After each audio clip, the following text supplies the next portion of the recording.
অন্নপূর্ণা ভান্ডারের যাদের under inquiry আসছে তারা আগে ডিবিটি লিঙ্ক চেক করুন।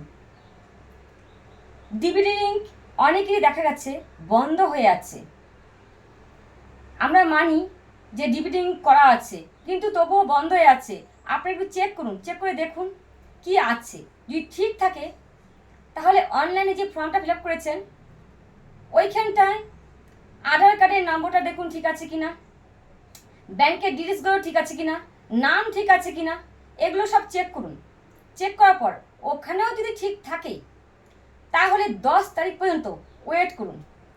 10 তারিখের পরে বিডিও অফিসে যাবেন, যাই বলবেন আমার সবই ঠিকই আছে অথচ কেন টাকা ঢুকে না, তখন বিডিও অফিস থেকে যা করার করে দিবে। আর যেটা শোনা গেল, মানে ভিডিওতে দেখা হয়েছে যে বৈঠক হয়েছে, বৈঠকে যাদের এক ছাদের নিচে 3টা পাকা বাড়ি আছে, যাদের জিএসটি আছে, যাদের ইনকাম ট্যাক্স ফাইল আছে, তাদেরকে আপাতত স্থগিত রাখা হয়েছে। ওদেরকেও দিবে, চিন্তার কোনো কারণ নেই, ওদেরকেও দিবে। মানে ওদেরকে আবার ইনকোয়ারি করবে, ইনকোয়ারি করে তারপরে ওদেরকে আবার দিবে। তো ঘাবড়াবার কিছু নেই। আমি বলি আপনারা 10 তারিখ পর্যন্ত দেখুন।